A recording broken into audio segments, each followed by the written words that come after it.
Bienvenue à la conférence Comment trouver votre direction de recherche. Donc, je m'appelle Marilyn Monpetit, je suis chargée de communication à la Faculté des sciences infirmières de l'Université Laval dans la ville de Québec. Aujourd'hui, en fait, on va vous parler, on va vous donner des trucs, des façons de faire pour optimiser votre recherche de direction.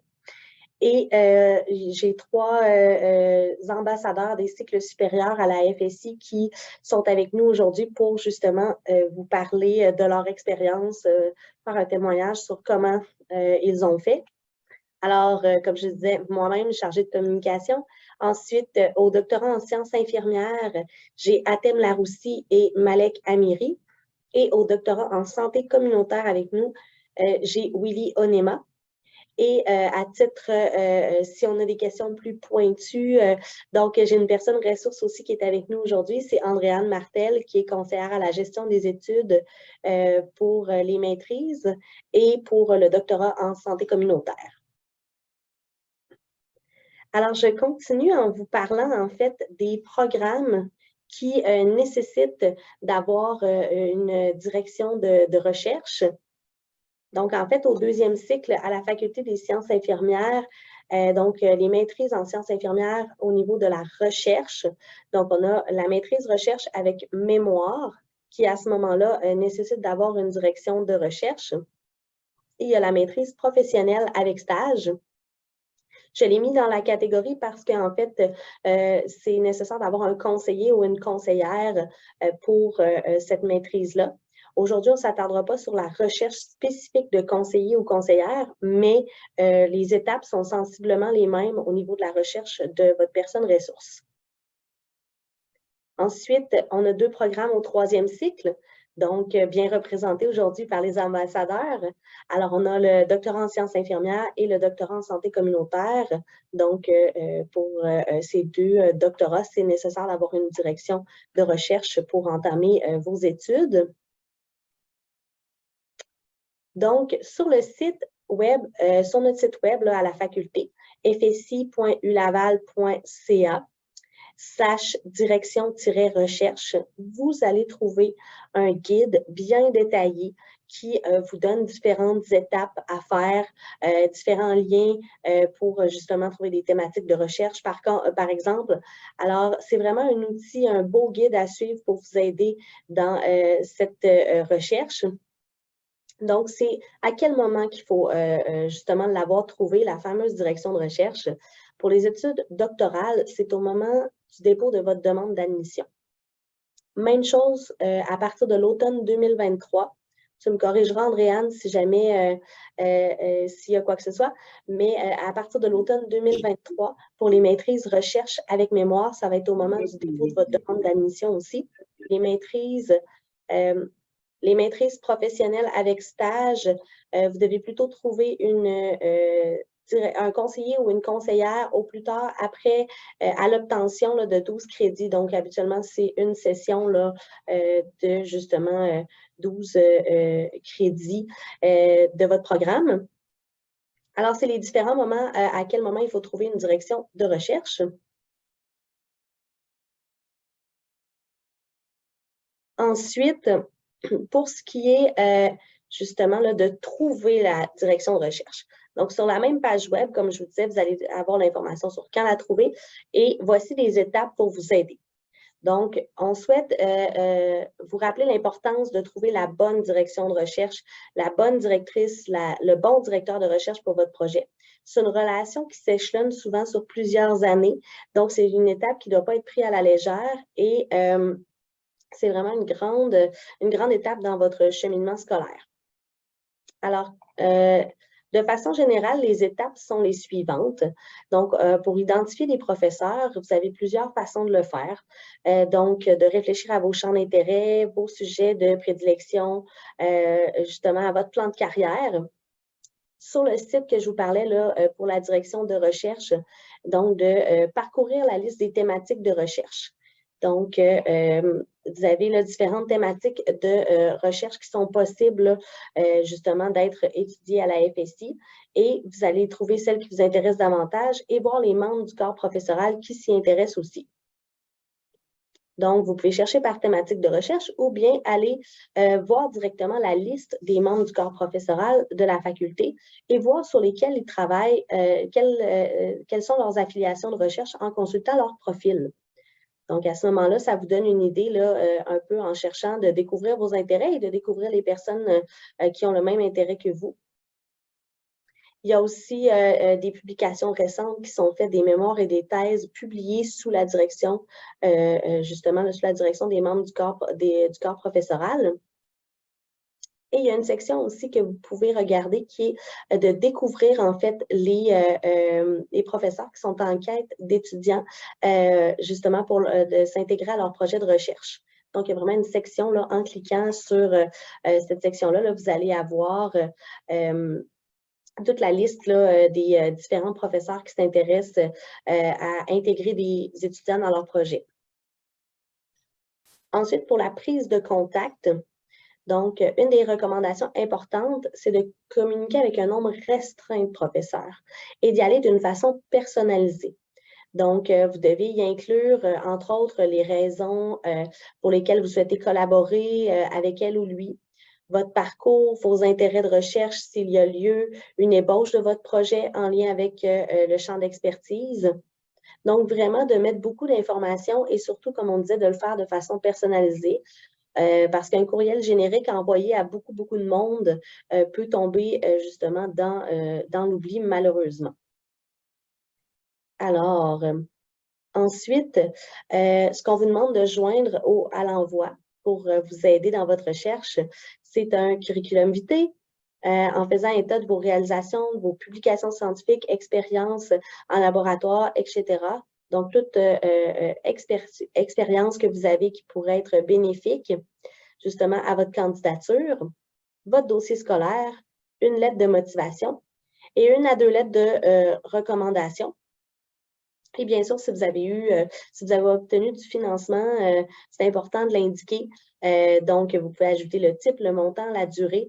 Alors, vraiment de mettre assez d'informations pour justement que la personne qui reçoit votre courriel puisse se faire une tête sur votre projet et par la suite, probablement recommuniquer avec vous. Alors maintenant, je vais laisser la parole à mes collègues.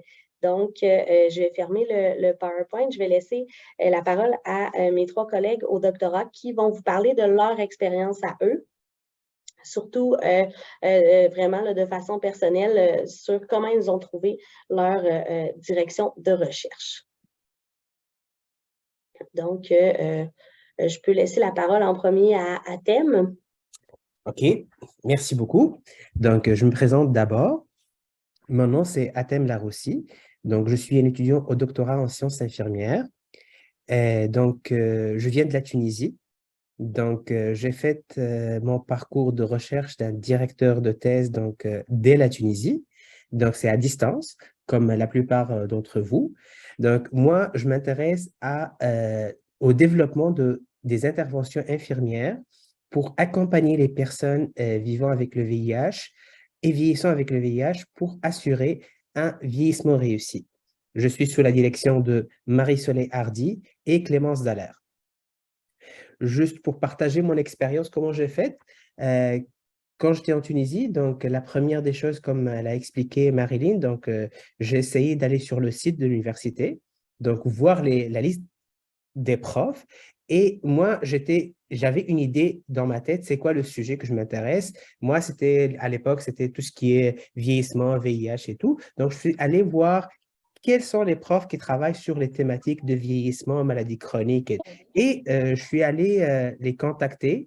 Donc, j'ai essayé d'écrire un courriel professionnel, c'est-à-dire je me présente, c'est quoi le phénomène d'intérêt, à quoi je m'intéresse et surtout pourquoi j'ai choisi tel ou tel prof parce que, par exemple, il a fait des publications sur ce sujet ou bien parce qu'il a encadré des étudiants. Et j'ai essayé de donner des liens. Donc, j'ai envoyé le prof à 2 ou 3 personnes qui m'intéressent le plus. Et j'ai donné un temps pour laisser les profs étudier mon courriel, voir mon CV et tout. Et après ça, donc, quand j'ai reçu les réponses, on a fixé des rencontres et on a échangé.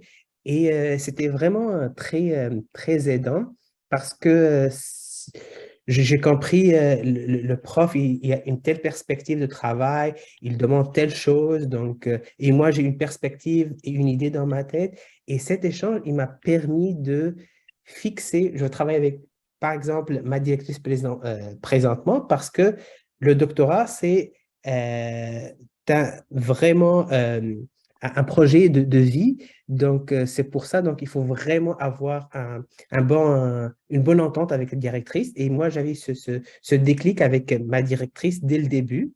Et donc, on a fait le parcours et on a commencé à travailler doucement sur mon projet. J'avais une idée au début avec une petite ébauche sur l'idée, mais après ça, à mon retour, à mon arrivée ici au Québec, donc l'idée a évolué énormément, le sujet a évolué et c'est comme ça que ça commence la relation. Merci beaucoup. Donc, c'est super intéressant. Merci à Thème. Donc, je vais céder la parole à Malek pour continuer, puis ensuite on terminera avec Willy. Oui, donc bonjour à toutes et à tous et merci donc d'avoir pris le temps pour assister aujourd'hui cette conférence euh, sur le choix ou comment choisir donc un directeur ou une directrice de recherche. Moi, c'est Malek Amiri, je suis étudiant au doctorat en sciences infirmières sous la direction de M. Nicolas Vonarque. C'est un professeur titulaire à la faculté des sciences infirmières de l'Université Laval. Et j'ai commencé initialement mes études au Québec, à l'Université Laval aussi, dans la même faculté en 2016. C'était donc pour faire une maîtrise en sciences infirmières, une maîtrise avec mémoire. Et sous la supervision d'un autre professeur, c'était M. Jean-François Desbiens, c'est un professeur agrégé à la faculté de sciences infirmières de l'Université Laval. Et d'une façon générale, je m'intéresse à l'expérience de fin de vie, à l'angoisse devant la mort et aux soins infirmiers en oncologie et en soins palliatifs. Donc, au début de ma maîtrise, pour que moi, à l'origine et à la base, je viens de la Tunisie. Donc, pour contacter un professeur, finalement, c'était donc M. Jean-François Desbiens, comme je l'ai précisé, d'un projet de recherche vraiment à la maîtrise en sciences infirmières. Et c'est là que j'avais dès le début donc l'idée de travailler sur l'anxiété face à la mort chez les patients atteints de cancer en oncologie. Et, euh, et à partir de ce moment-là, j'ai formulé une idée générale de mon objet de recherche et j'ai consulté la liste des professeurs de la faculté de sciences infirmières qui est disponible sur les sites web de notre faculté. Et j'ai ciblé les professeurs qui travaillent sur des objets de recherche qui ressemblent un peu donc, à mes intérêts de recherche, que ce soit en oncologie ou en soins palliatifs. Mais en fin de compte, j'ai gardé ou j'ai conservé donc un seul professeur qui était donc Monsieur Desbiens. Et c'est là que j'ai rédigé un courriel personnalisé pour contacter ces professeurs. Et j'ai inclus à ce courriel mon CV, mes relevés de notes, une lettre de motivation pour me présenter, mais aussi pour présenter ou pour m'amener éventuellement à faire une maîtrise avec mémoire en sciences infirmières et surtout une maîtrise sur l'angoisse, une maîtrise ou un projet de recherche sur l'angoisse ou l'anxiété face à la mort. Donc, j'ai fini ma maîtrise, mon doctorat aussi en 2019 sous la direction de M. Nicolas Vonarque. Et c'était toujours aussi dans la continuité de mon projet de maîtrise. Donc, je travaille toujours sur la même thématique, l'angoisse devant la mort. Et, et ce qui est très important, il faut vraiment savoir que vous n'êtes pas éventuellement obligé d'avoir une idée vraiment très claire et très précise d'un objet de recherche ou d'un sujet de recherche. Le plus important, c'est d'avoir au moins une idée préliminaire ou une idée générale suivant à thème, il intéresse donc au phénomène ou aux personnes donc, qui présentent le VIH. Donc, il faut vraiment avoir une idée générale de votre éventuellement phénomène d'intérêt, parce qu'un projet de recherche, comme il l'a précisé aussi bien à thème, un projet de recherche, il évolue beaucoup. Donc, moi, durant mon projet, je ne savais pas qu'il n'existait pas des outils de mesure qui évaluent l'angoisse devant la mort ou l'anxiété devant la mort. Donc, j'ai dû, dans mon projet de maîtrise, traduire et adapter un outil de mesure sur l'anxiété devant la mort au contexte québécois pour les phases principales de mon projet et explorer les liens entre l'anxiété et les interventions infirmières en oncologie.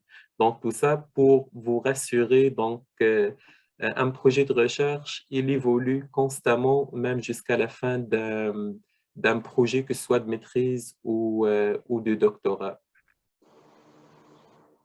Et Oui, vas-y. je pense que ça fait le tour aussi de mon côté.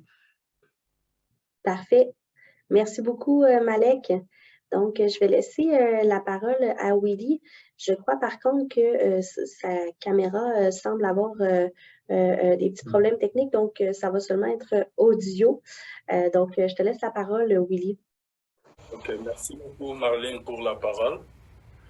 Moi, c'est Willy Chonda Onema, de doctorat en santé communautaire. Je viens de la République démocratique du Congo.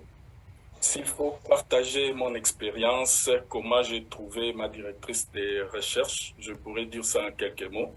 C'est-à-dire, je suis parti de la stratégie qui a été proposée sur les sites du programme de doctorat en santé communautaire où on a listé les membres du corps professoral.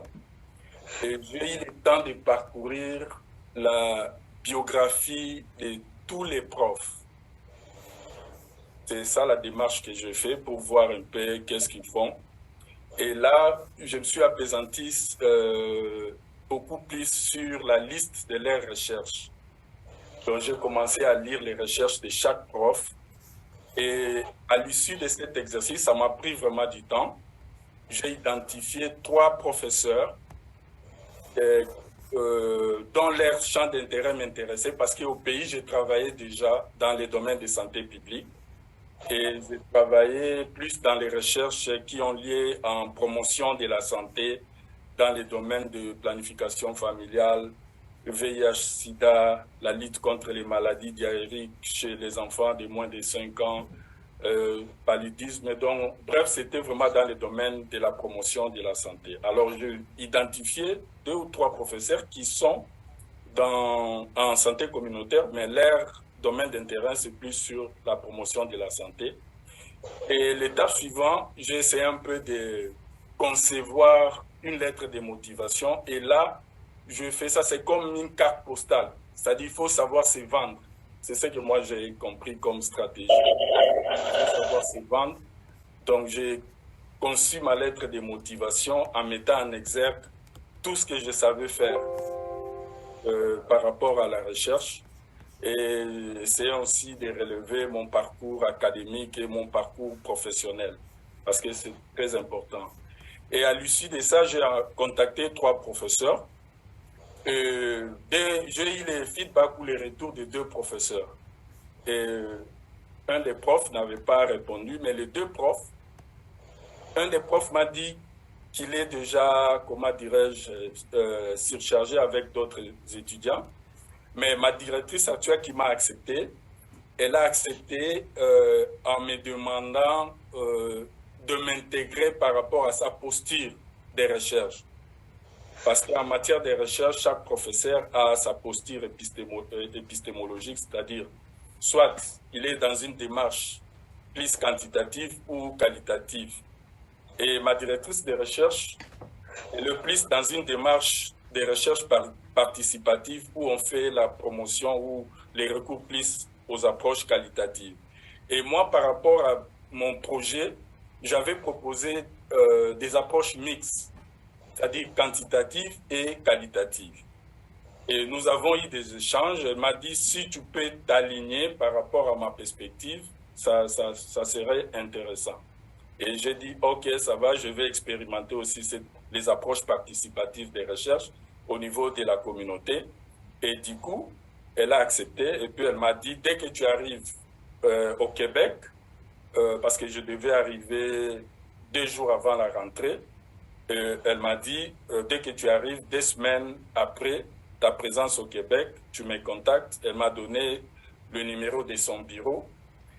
Et 2 semaines après, je suis allé la voir, on s'est vu tête à tête, on a eu des échanges, elle m'a posé des questions par rapport à mes perspectives d'avenir, beaucoup de questions, et puis par rapport à ça, elle aussi, elle m'a donné des orientations, elle dit, bon, pour l'instant, comme tu commences encore les cours, tu peux te focaliser par rapport à tes cours, et puis on va se voir généralement après un temps, on se fixe des rendez-vous, et souvent, on avait eu des échanges presque après 1 ou 2 mois. On échangeait avec elle. Elle me posait des questions par rapport à mon évolution au cours que je prenais à l'époque. Et puis, jusqu'à ce que j'ai eu à terminer mes cours et ainsi que mes séminaires. Et à l'issue de ça, elle m'a intégré dans son équipe de recherche. Et actuellement, je travaille avec elle dans ses projets où nous essayons d'écrire parfois des projets et puis d'élaborer des protocoles de recherche. Dans l'entretemps, je suis aussi en train de faire mon projet de recherche. Donc, voilà un peu mon expérience personnelle par rapport à la thématique d'aujourd'hui. Merci. Merci beaucoup, Willy, pour avoir partagé justement là, ton expérience. Alors, je vais juste vous remettre certaines informations à l'écran. Donc, notre site web, fsi.ulaval.ca. Et si vous avez des questions de tout ordre, études@fsi.ulaval.ca. Au cas où le domaine qui nous intéresse ne correspond à aucun des thèmes de recherche abordés par les directeurs, en fait, la personne demande un peu que faire. Je ne sais pas si c'est plus Andréane ou bien si ça peut être un des 3 conférenciers. Là. Donc, pour éviter d'écrire justement à tout plein de gens, là. Donc, je vous laisse un des 4 répondre. Oui, mais je peux commencer. Puis si les étudiants ont un élément à ajouter, ce serait bien. En fait, ça dépend dans quelle branche, pour quel programme. Parce que, par exemple, en santé communautaire, ce n'est pas seulement que nos professeurs qui peuvent encadrer là, les étudiants, par exemple. Donc, si vous allez sur le site, il y a d'autres professeurs qui sont proposés, d'autres liens.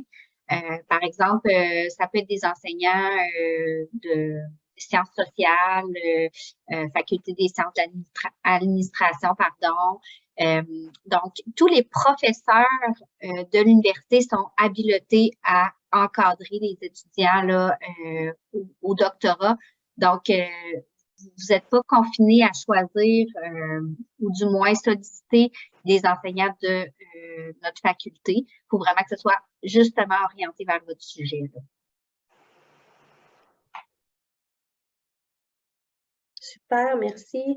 Peut-être aussi pour rebondir un peu pour répondre aussi à cette question, quand on parle vraiment des objets de recherche, donc ce n'est pas forcément un objet ou une thématique qui est inscrite aussi inscrite vraiment explicitement dans les champs de recherche d'un professeur. Donc, parce que les professeurs, ils ne mettent pas vraiment tous leurs intérêts de recherche ou tout vraiment leur thématique de recherche dans leur profil. Des fois, c'est présenté sous forme des catégories. Et il faut juste, donc peut-être comme si vous avez une idée vraiment d'un objet de recherche, il faut peut-être juste contacter les personnes ou les professeurs, donc où vous sentez qu'éventuellement ils pourraient donc vous guider ou vous diriger donc C'est ça, donc en travaillant sur un tel projet. Donc, ce n'est pas vraiment quand on parle des thématiques de recherche ou d'un objet de recherche. Donc, euh, par exemple, moi, mes deux, par exemple, le premier, donc c'était à la maîtrise et maintenant au doctorat, ce n'est pas inscrit dans leur thématique de recherche ou dans leur profil. Donc, ils travaillent sur l'anxiété devant la mort ou l'angoisse devant la mort, mais des fois, c'est présenté d'une façon générale, les symptômes en fin de vie ou l'expérience de la fin de vie. Et c'est ici que le rôle de l'étudiant, donc, d'essayer de réfléchir et se dire, ah, donc moi, peut-être que je pourrais donc contacter ce professeur parce qu'il pourrait peut-être éventuellement s'intéresser où il pourrait donc éventuellement donc, me diriger ou travailler avec moi sur ce projet. Oui, je pense qu'Atem, tu voulais ajouter au Oui, sujet. je vais ajouter juste une petite chose. Comme il a dit Malek, donc en fait, parfois le prof, il n'est pas vraiment, c'est pas son champ d'expertise, mais quand même, il est affiné à ce sujet ou bien il trouve des liens, mais aussi le directeur, parfois, il peut suggérer la codirection. Il peut nous orienter vers un codirecteur et donc on aura deux personnes donc, qui ont deux expertises complémentaires pour assurer un bon encadrement de sujet. Et dans mon cas, par exemple, donc, les deux chercheurs, donc, ils sont déjà partagé leurs expertises pour assurer un meilleur encadrement pour assurer un bon encadrement. Et ça, c'est toujours très pertinent et ça peut nous aider aussi de parfois avoir un co-directeur d'une autre faculté ou bien d'une autre discipline et ça nous aide aussi de faire un bon réseautage aussi. Parfait, merci. Donc, une prochaine question sur le clavardage. Qui peut faire une lettre de référence? Est-ce qu'elle doit seulement être faite par un professeur?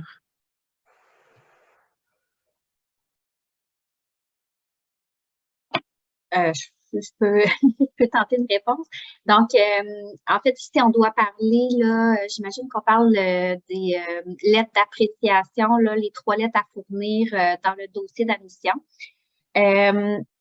C'est sûr que dans un monde idéal, effectivement, on a des professeurs qui remplissent. Cependant, chacun a son parcours différent et si ce n'est pas possible, par exemple, qu'un ou deux rapports soient réalisés par des professeurs, il y a moyen là, de vérifier des personnes qui ont été vraiment là, proches de vous, soit dans l'enseignement ou au niveau du travail.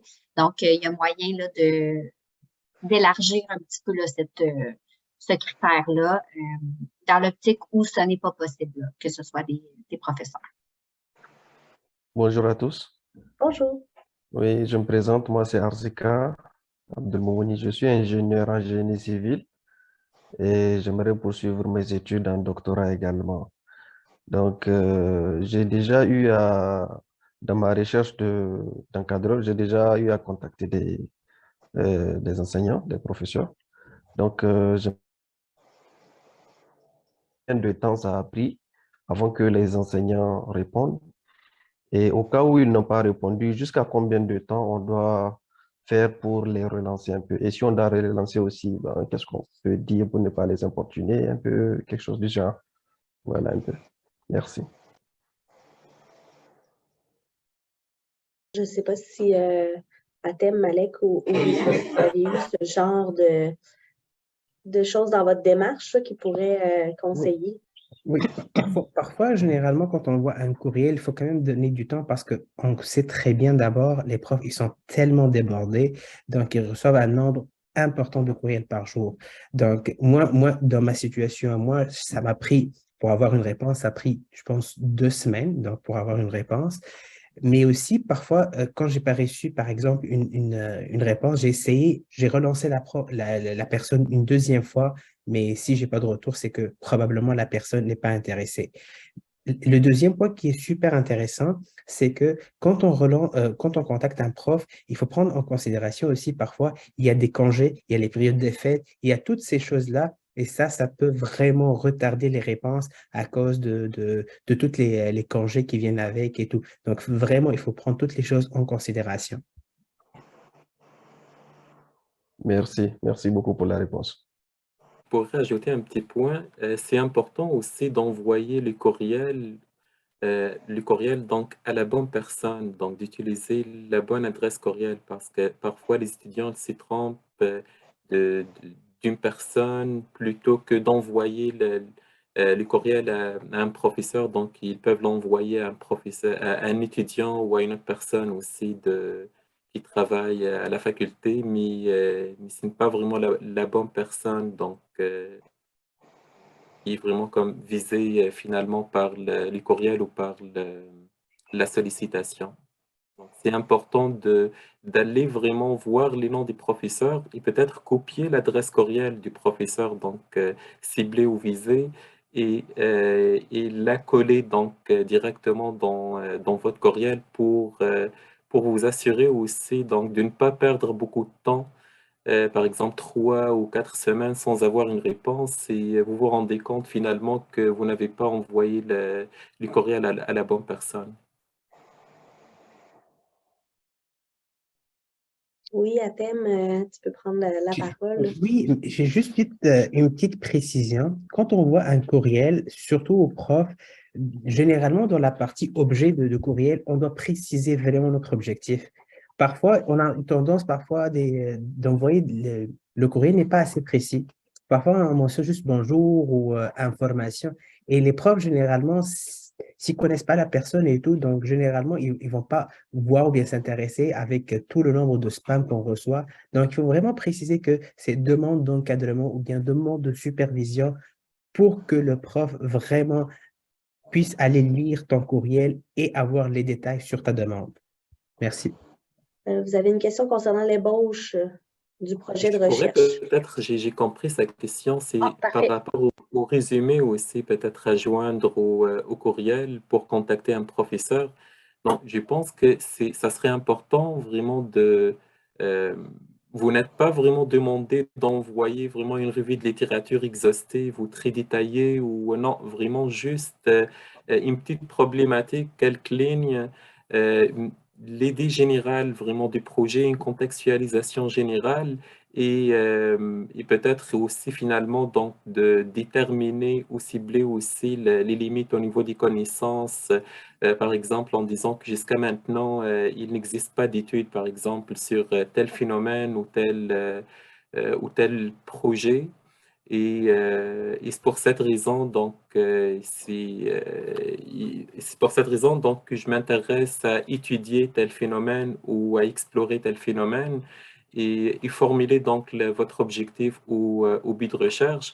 Et après aussi l'ébauche du projet, donc dans l'ébauche du projet ou le résumé, aussi vous n'êtes pas demandé de rédiger une méthodologie ou la section de méthodologie. Donc ça prend juste une problématique, le contexte général du projet.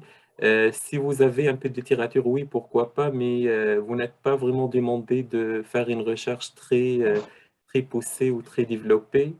Le plus important, c'est de démontrer au professeur que vous avez une idée générale du projet et que le projet il mérite bien d'être bien étudié ou exploré. Vous pouvez peut-être à la fin aussi de euh, préparer ou rédiger une section sur les retombées éventuelles des projets, que ce soit sur le plan social ou scientifique. Quelles seront les contributions du projet si éventuellement donc il sera réalisé, qu'est-ce que vraiment vous pourrez éventuellement amener avec ce projet, que ce soit sur le plan scientifique, au niveau des connaissances, ou sur le plan pratique, par exemple, au niveau de la pratique infirmière ou autre. Et bonsoir. Ma question concerne les projets de recherche. Est-ce que ce sont les professeurs qui vont me donner le sujet ou du moins c'est à moi de choisir? En fait, je vais tenter une réponse et vous me compléterez, mes collègues. En fait, c'est un peu la façon que vous voulez faire pour contacter les professeurs. Vous pouvez soit voir les projets les professeurs qui sont en recherche d'étudiants, par exemple, pour des projets. Donc, à ce moment-là, vous pourriez vous intégrer à leur projet. Puis, si vous avez une idée, à ce moment-là, vous pouvez rechercher dans les thématiques, voir votre idée se situe où environ, vers quelle personne vous pouvez vous diriger. Donc, c'est tout à fait possible là, des deux façons, en fait. Là, donc, tout dépendant si vous regardez la liste des thématiques de recherche ou bien la liste des enseignants, des professeurs qui cherchent quelqu'un pour intégrer leur sujet, bien, à ce moment-là, ça peut être cette façon-là de faire. Moi, je peux partager aussi mon expérience. Personnellement, en venant ici, j'avais un projet que j'avais soumis au niveau du programme pour l'inscription. Mais quand je suis arrivé, on a commencé à échanger avec ma directrice. Et du coup, il y a eu une opportunité, c'est-à-dire elle a eu un projet en perspective et elle m'a orienté vers ces projets en me demandant de lire, de faire une revue de la littérature par rapport à cette thématique, et d'échanger avec elle. Et puis après, il y a eu un travail de codification par rapport à cette thématique. Elle m'a demandé de travailler, de faire la codification avec un logiciel qualitatif. Et cela m'a permis de comprendre un peu cette thématique et ça a créé un intérêt aussi à moi. Et au finish, nous sommes arrivés à dégager un objet de recherche par rapport à cette thématique-là. Voilà un peu comment ça se passe. Alors, sur ça, je vous souhaite une excellente journée. Merci à Thème, Willy, Malek et bien sûr Andréane aussi là, de m'avoir assisté dans cette présentation. Alors, je vous souhaite une bonne journée à tous. Au revoir. Merci, au revoir. Merci, au revoir. Au revoir, au revoir.